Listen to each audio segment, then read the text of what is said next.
My guest today has been a part of the fight to advance this country.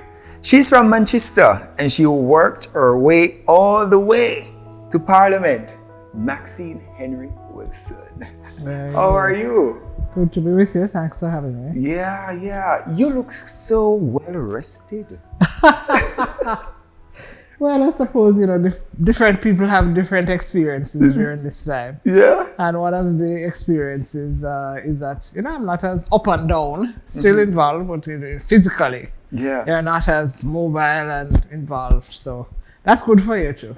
Do you miss Parliament? Not really. I think I did my time there. Like everything else, and I need to move on and make space for other persons. So I like the debate and the cut and thrust, but I think at this stage, it's more a question of reflection and preparing other people, right? And sharing my experiences. Yes. That's what I think is important. When you sit and you reflect, what are those things that you're most satisfied with? Well, I think one of the sort of high points of my career for me was the work that I did in the field among real people, among people who had different personalities, different demands, etc. And you are there almost to mediate the various, all of these differences and to make something out of them, right? So for me, always being among people is always the high point. Do you have any regrets? I don't have any. No, I don't delve in regrets. I mean, the most I will say is, if this occasion occurred again, here is probably where I would improve or whatever. But I believe that I gave my all. I was very, very, very passionate about what I was doing. I was very involved. I was always eager to learn. And I always prepared myself very well for what I was doing. Now, that does not mean that there were no shortcomings. Yeah. But at the end of the day, I could say, okay, I did the best that I could. And then, as you say, when you reflect, you say, now, if I had it all to do again, or when I'm speaking to young people, who I say, here's some advice that I would give you. But it is all a part of learning, and you always must be willing to learn. What is that one thing you really wanted to do? You were so passionate about it, but you didn't get the chance to accomplish it. If I were to go back into representational politics, which is not necessarily my favorite engagement in politics. Yeah. If I were to do that, there are some things that I would do differently. And one of them may be just how to try to represent the different communities. And it's a difficult call, but how much more time can you spend actually building character, building people, that kind of thing. I think the balance is very important. Right. You have managed various portfolios throughout your years there. Which was your favorite? Well, of course, education. Because there, as you see, it's about human capital development. It's about providing opportunities. And then again, I think there are many misconceived notions about what a minister can really do and where do you fit into the policy making and the implementation, right? You are bounded, and as you should be, I suppose, by many rules, accountabilities, what your real role should be, and that's something that you have to also be very careful of and be very aware of, or else you'll definitely misstep. And what I mean by that is that a minister should not be involved in the actual expenditure of funds. That's really a no-no. You should work through your permanent secretary, have your discussions about what is available, and allow your permanent secretary, who is the accountable officer. And I also say very guardedly that I do not think some of our permanent secretaries are exerting their authority sufficiently. Do you believe you did a good job as a Minister of Education? Again, I think I tried very hard. I think I was very focused.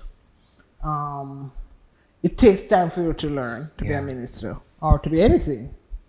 And just about the time when you're about to learn, when you're mastering some of the aspects of it, including learning the bureaucracy, knowing how to navigate, it's time for another election.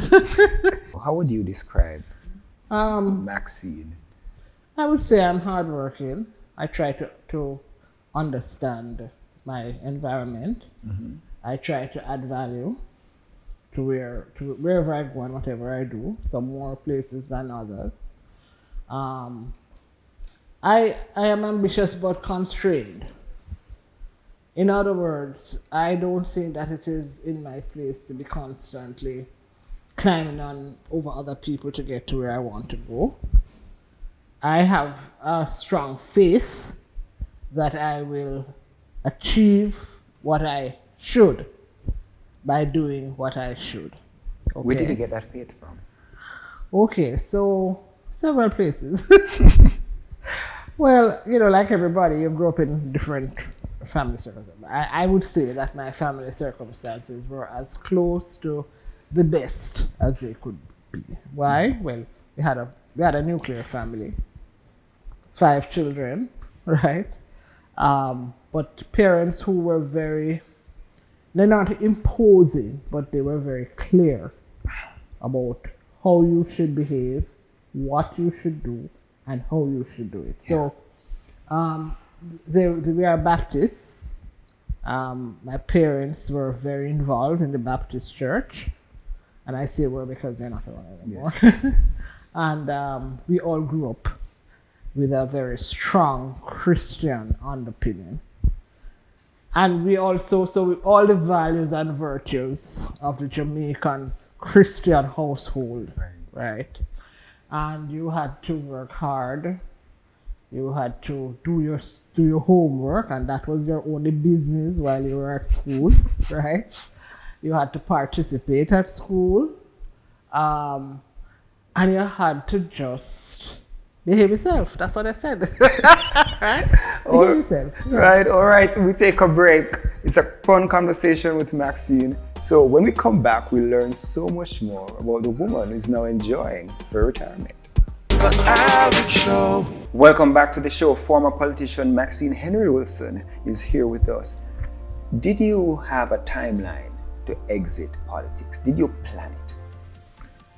Yeah, well, not precise date or anything like that, but I figured there would come a time when you had done most of what you thought you needed to do, but also that you needed to now look at something else to do. So before I went into, was known for being in politics, which was after 1985. I was, in 1985, I came out to Jamaica. I'd gone and done my graduate studies overseas. And when I came back, I was employed to the University of the West Indies as a lecturer. I did public administration and public policy. And then I was invited to join the Patterson administration by, as the most honorable PJ Patterson. And so I had to sever formally my relationship with the University of the West Indies, because you couldn't be employed in 2 places, especially in a situation where you may have to act on behalf of a conflict of interest may occur.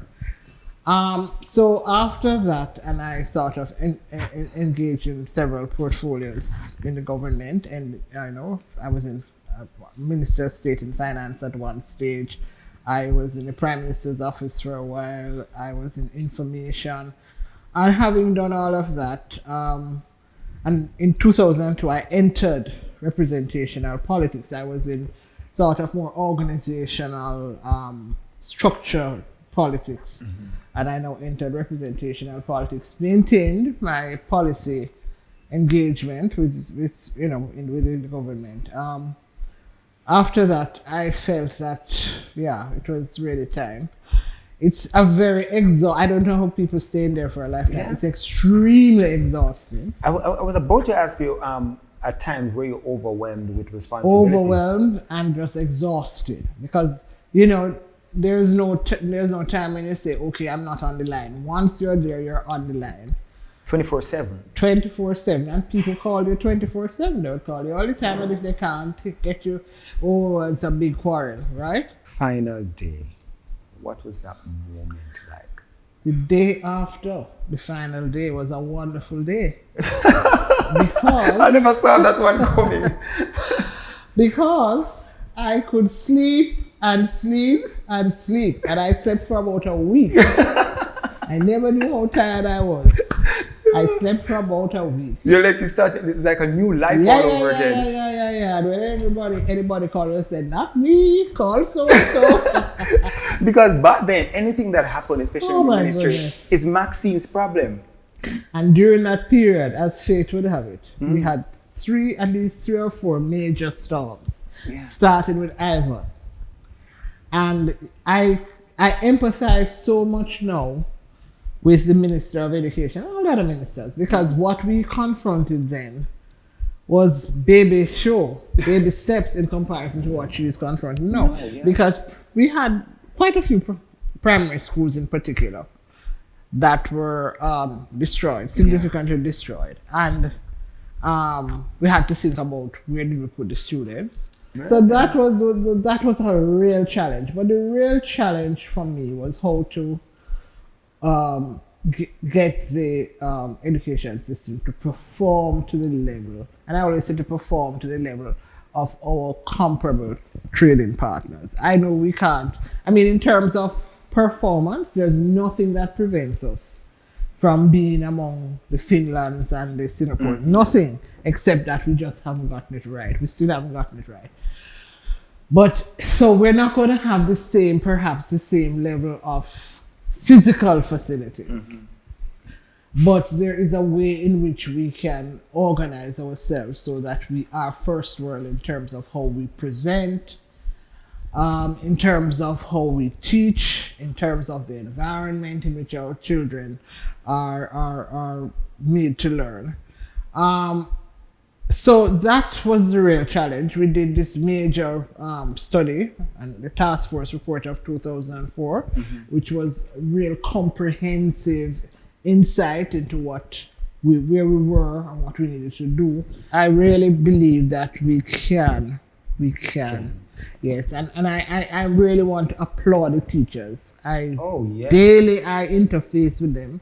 I teach at the university. I'm a part-time adjunct professor, and when you talk with them, they are almost despairing. It has been a long haul. What is your biggest achievement as a Minister of Education, or for any other portfolio that you had oversight on?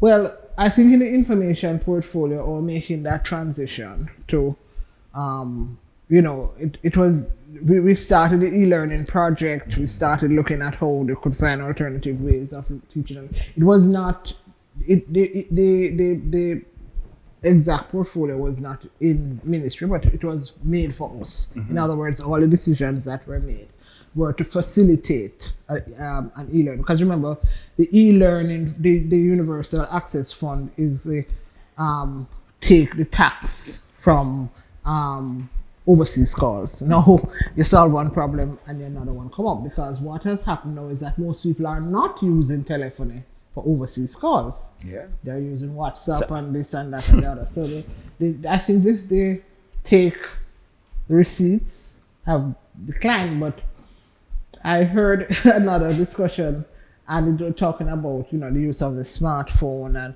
and all of the technology, and I think we were able to start that process in the schools. Right. And e-learning now is a thing. Yeah, e-learning has been able to blossom and bloom.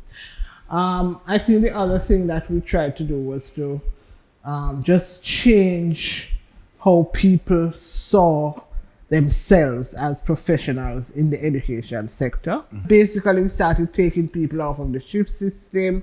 We started looking at universal secondary education, and those are a very important part of getting access and equity in the education system. I think the question of quality, which is the primary issue now, is something that we still have to work on.